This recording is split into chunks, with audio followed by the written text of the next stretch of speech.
রাজনীতির প্রেক্ষাপট নিয়ে আলোচনা করব এবং রাজ্য রাজনীতিতে আমূল পরিবর্তন হচ্ছে সমূহ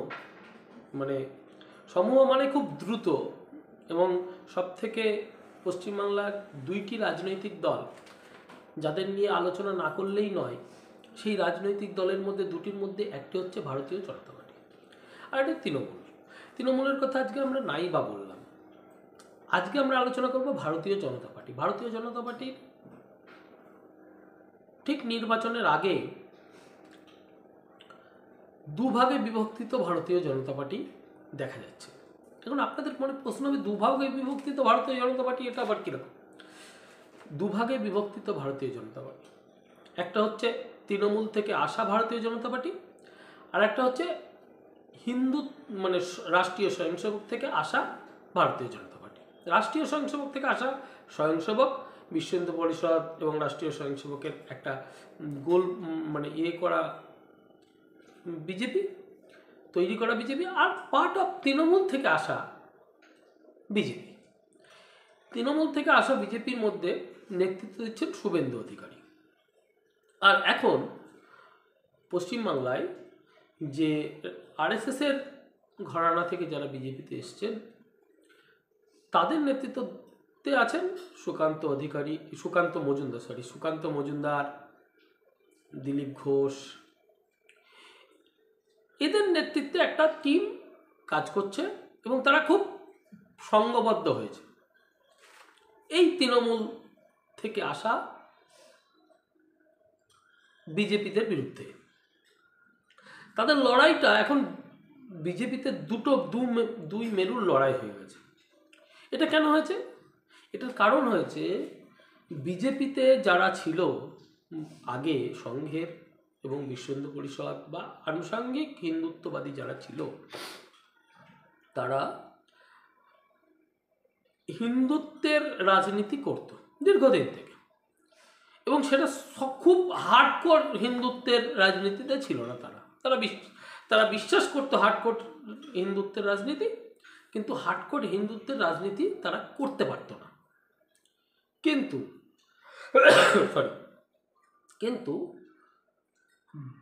তৃণমূল থেকে আসা শুভেন্দু অধিকারী তাদের এই সফট হিন্দুত্বকে একবারে ডিমলিশ করে দিয়ে হার্ডকোর হিন্দুত্বের লাইন নিয়ে গেছে।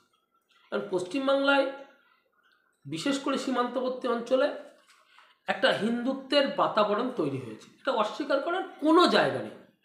এবং পশ্চিমবাংলার রাজ্য রাজনীতিতে হিন্দুত্ব একটা বড় ফ্যাক্টর হয়ে উঠে এসেছে, এটাও অস্বীকার করার কোনো জায়গা নেই।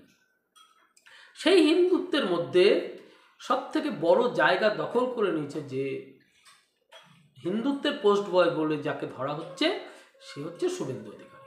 এবং শুভেন্দু অধিকারী যেভাবে হিন্দুত্বকে আঁকড়ে ধরে নিয়েছে,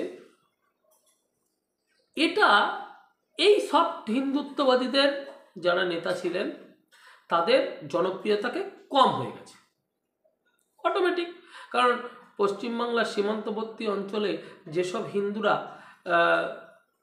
নিপীড়িত, অত্যাচারিত, কিছু না হলেও কিছুভাবে অত্যাচারিত হচ্ছেন, এবং সীমান্তবর্তী সঙ্গে সারা পশ্চিমবাংলার একটা বাতাবরণ তৈরি হয়েছে, এবং সব জায়গায় কোনো না কোনোভাবে নিজেকে রিলেট করছেন যে হিন্দুদের সঙ্গে থাকতে হবে, এবং সেটা খুব দ্রুত শুভেন্দু অধিকারী সেই ব্যাপারটা বুঝে, শুভেন্দু অধিকারী একমাত্র ব্যক্তি যে বলেছেন নো নিড ফর কোনো যে আমার নয় আমি তার নই, অর্থাৎ সংখ্যালঘু মোর্চাকেই তুলে দেওয়ার পক্ষে শুভেন্দু অধিকারী।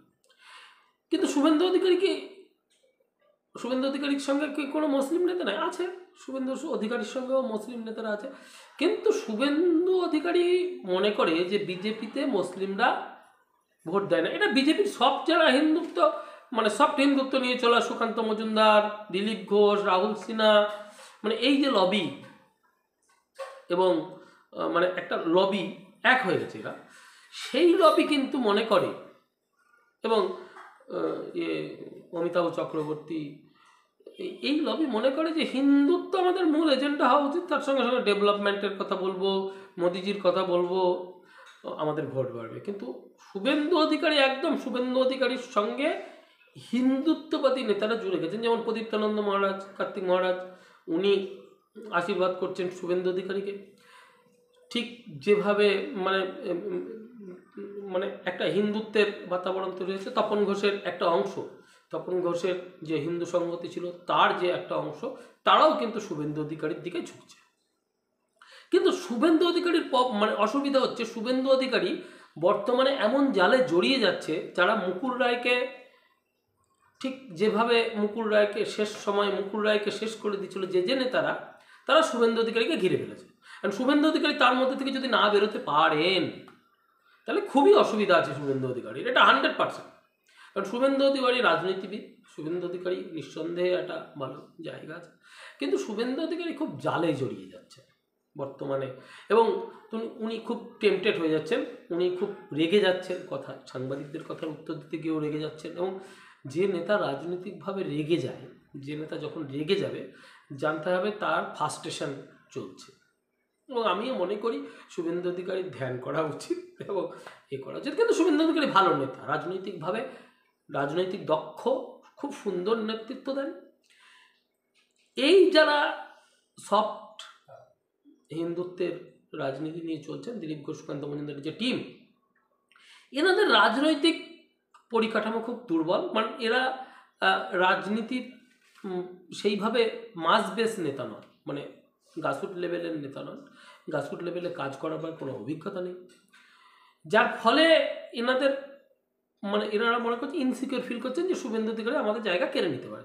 এবং এটা শুধু যে এই নয়, এই কথাটা আপনাদেরকে একটা ভিডিও দেখাচ্ছি, আর সেই ভিডিওটাতে আপনারা বুঝতে পারবেন মানে আমরা যে সুকান্ত মজুমদার কি বলছেন, শুভেন্দু অধিকারী কি বলছেন, সুকান্ত মজুমদারের ভিউ, শুভেন্দু অধিকারীর ভিউ। এবং কিছুদিন আগে দিলীপ ঘোষ একটা কমেন্ট করেছেন যে তৃণমূল থেকে আসা নেতাদের চর্বি কমাতে হবে, মানে ভুঁড়ি কমাতে হবে। অর্থাৎ কাকে ইন্ডিকেটর করে বলেছেন সেটা আমরা নিশ্চয়ই রাজনৈতিক ব্যক্তিত্ব, রাজনীতির যারা পর্যবেক্ষণ করি আমরা, তারা ভালোভাবেই জানি যে কাকে ইঙ্গিত করে উনি বলতে চেয়েছেন। এখন প্রসঙ্গক্রমে দিলীপ ঘোষ চর্বি কমাতে বলছেন, ভুঁড়ি কমাতে বলছেন, কার ভুঁড়ি আছে কার চর্বি আছে সেগুলো কমাতে বলছেন। এবং উনি বলছেন যে তৃণমূল থেকে আসা নেতার থেকে সিপিএমটা ভালো, সিপিএম থেকে আসা নেতারা ভালো। এদিকে সুকান্ত মজুমদার বলছেন শুভেন্দু অধিকারী দলে কমফোর্ট ফিল করেন না, দলের সভায় কমফোর্ট ফিল করেন না, আমাদের ডাকা এতে আসেন না, এবং উনি খুব ব্যস্ত নেতা এবং বড় নেতা। মানে যেরকমভাবে বলার একটা মানে ইয়ে করা, ঠিক সেরকমভাবেই শুভেন্দু অধিকারী বলছেন। ওনাকেই জিজ্ঞেস করুন উনি কি বলতে চাইছেন। মানে দুজনার ভিতরে, একটা ঘরের ভিতরে যখন ঢুকে যায় সব কিছু, তখন যা হয় সেটা আমরা বুঝতে পারি। মানে রাজনৈতিকভাবে যারা আমরা দেখি, তারা আমাদের কাছে পরিষ্কার চিত্র যে পশ্চিমবাংলার রাজনীতিতে বিজেপির মধ্যে দুভাগের রাজনীতি বিদ্যমান। হ্যাঁ, শুভেন্দু অধিকারীর মাথায় হাত আছে কেন্দ্রের, এরা ইনসিকিউর ফিল করছে যে শুভেন্দু অধিকারী যদি হিন্দুত্বের পোস্ট বয় হয়ে যায়, তাহলে আমাদের দোকান তো বন্ধ, আমরা কি করব?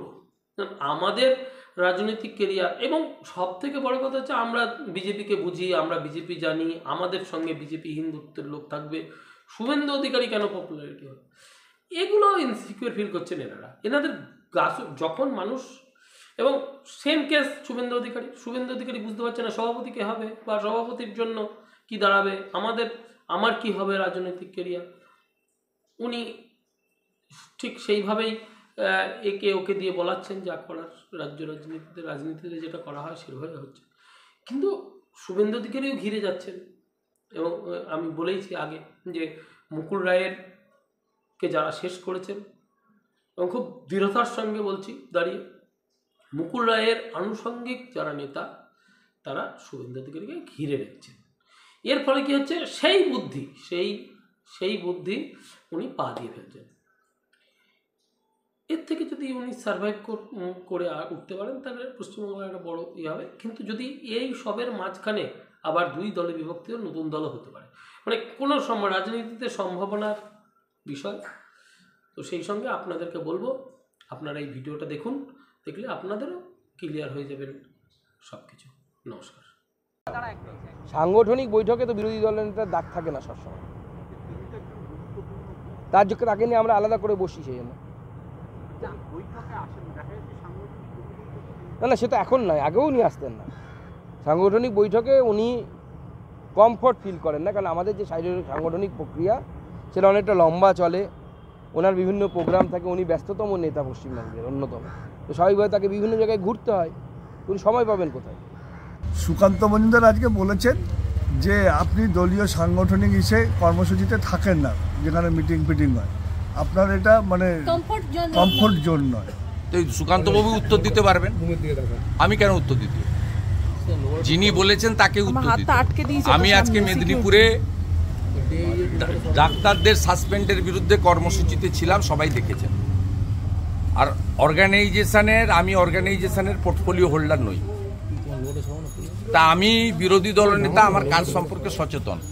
আমি আপনার কাছে যার কথা আপনি বললেন, যিনি বলেছেন তার ব্যাখ্যা ওনাকেই দিতে হবে, আমি দিতে হবে।